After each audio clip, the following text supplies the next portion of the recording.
Hello, welcome to my channel. Today we're looking at a female. They're not sure of her race. She was found November 5th, 1978 in Atlanta, Georgia. She could have been anywhere from 18 to 99 years old. It says estimated PMI months, but sometimes when they say months, it means like a year or two or so. Okay, so she was found, it was a skull, a mandible, a tibia found near a power company substation. Bra, panties, and red slacks found nearby. Not recognizable, partial skeleton parts only. No other information. And you're wondering who wore red slacks back then, but that's in 1878. And I'm looking at the 70s and some of the red slacks. And wasn't there were people that wore uniforms with red pants, weren't there? Like people that worked at McDonald's maybe that had the red shirt and the red pants, but I believe they had red slacks in the 70s as part of their uniform. And I was wondering if people that worked in other places might have worn red slacks as part of their uniform as well. But then you can tell that there were other people that just, wore red slacks and happened to like them. So I just thought that might, there's something to think about. And then I'm looking at some missing persons. So October 9th, 1977, from Marietta, Georgia, which is right next to Atlanta, Cobb County. Patricia Alice Faulkner went missing. She was 35 years old, 5'1", 100 pounds, short brown hair, and hazel eyes. Wow, I would have guessed her hair was blonde. Um, Her nickname was Patty. Her husband reported that he woke up to find that sometime during the night his wife had left their residence after they'd had an argument. Never seen or heard from her again. She had two children. She was described as a devoted and responsible mother. Her 1977 blue Buick Riviera was also missing. Her clothes, cash, her credit cards, and her 4-carat diamond wedding ring were all left behind. Her car was found by her husband at Hartsfield International Airport 2 weeks after she went missing, and they have no idea what happened to her. Beautiful lady. And then we have Carol Sue Skidmore, missing since April 9th, 1977, from Rossville, Georgia. That's a good drive from Atlanta. Born October 13th, 1950, 26 years old, 5'6", 140 pounds. Brown hair, brown eyes, nicknamed Sissy. She was last seen with her husband, who committed suicide and was located in Arkansas. Foul play is feared in her disappearance. Then we have Cassandra Nadine Landrum, missing from Fulton County, which Atlanta is in Fulton County, but she went missing in Union City, Georgia. 18 years old, 5'1", 100 pounds, blonde hair, hazel eyes. 1975. Small scar on her forehead, tattoos, unknown tattoo on her left arm, tattoo on her forearm with the letter J. Blue jeans and 2 red shirts, one short sleeved and one long. She was barefoot. I wonder if she was really wearing blue jeans and not red pants, if she's wearing 2 red shirts and they were just mistaken because maybe she usually wore blue jeans. Landry was last seen leaving her family's home in Union City, Georgia, September 29th, 1975. She was planning on using the phone, which was just like a half a block, a short distance from her home. Never seen or heard from again. Her parents received anonymous phone calls after she disappeared, during which the caller informed them that Landrum had been murdered. She's never been located, and that's not too far away.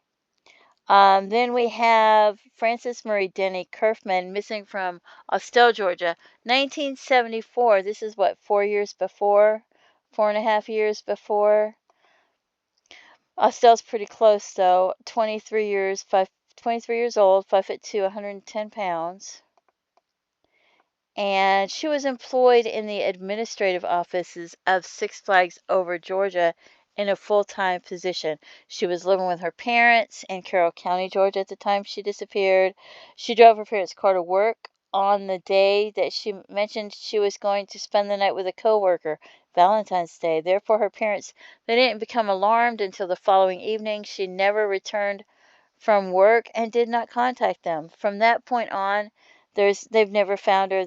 Hasn't been any sighting of her. They found her car at the Holiday Inn on Fulton Industrial Drive, which I think is actually Fulton Industrial Boulevard, about 5 days later. And it's only like what, a mile and a half, 2 miles from Six Flag where they found her vehicle.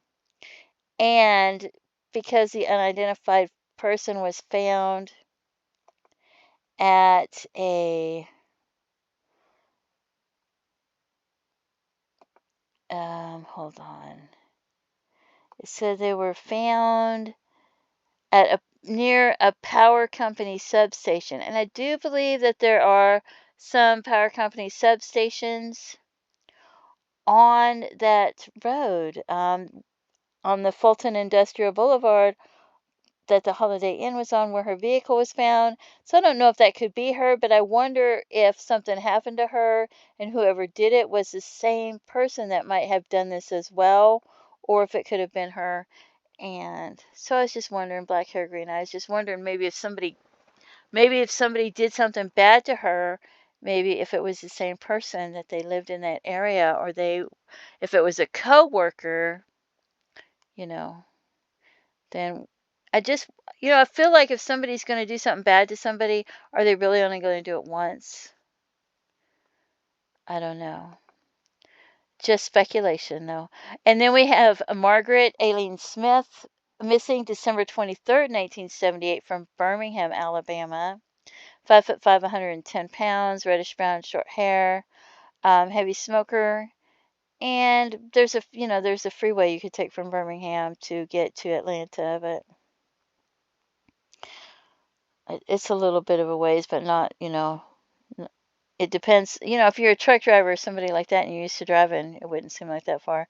Her personal belongings were left at her home. Her home was left spotless, including the ashtray. She was a heavy smoker. Her car was discovered sometimes later at a chop shop. I know people that, like, maybe once a month on their days off, they might drive like 4 or 5 hours and spend the weekend somewhere because the husband's used to driving all the time because he's a truck driver. So then the wife will be like, "Oh, let's go hang out in the Smoky Mountains." And that's like, I think it's somewhere between 3 and 5 hours, and then spend the weekend there. And they might do it, once a month. So driving from Birmingham, Alabama to Atlanta may not seem that far if you're a truck driver. But so I left her in. I would think it would be somebody from Atlanta, Georgia. And I was wondering, maybe if you worked at a diner or one of those places where you drive and park and order your food, or McDonald's or somewhere like that. I was just wondering how many different people, if the red pants was just something they wore casually, or if it could have been part of a uniform or something, or housekeeping. I wonder what color housekeeping pants they wore back then. I don't know. It's years ago, but just speculation. Anyway, if you have any idea who this might have been, maybe it's somebody that maybe you have a loved one that went missing back then, and you looked and they're not on NamUs, they're not on the Doe Network, they're not on the Charlie Project, so you're not actually sure if they ever got reported missing, and maybe you could look into that and see, or maybe they were reported missing, but for some reason you're not sure if they're still reported missing, if there's an open investigation, because you don't see them on NamUs or the Doe Network or the Charlie Project or anything like that. Maybe you want to see if you can get them put on. I think the NamUs has to be through the investigators. But the Doe Network and the Charlie Project, you might could get them put on there. Anyway, if you have any loved ones that are reported that are missing, or you think that might be this person, or if you have any idea who this might be, please contact authorities and let them know any information that you're not even sure if it's relevant. Um, Let them know. Let them decide what's important and relevant. If you have any information about what might have happened to these missing females, please contact authorities and let them know that information. Because, a lot of times people drink and they talk, and somebody will be like, "Oh, maybe it's not true. I'm not sure if it's true. It's hearsay." It's not like you're testifying in court. Somebody probably knows something, especially this young girl. I really feel like somebody out there knows what happened to this girl. Please contact authorities and let them know what information that you have. Don't forget to pray for their family, their loved ones. Feel free to leave comments and have a blessed day. Bye bye.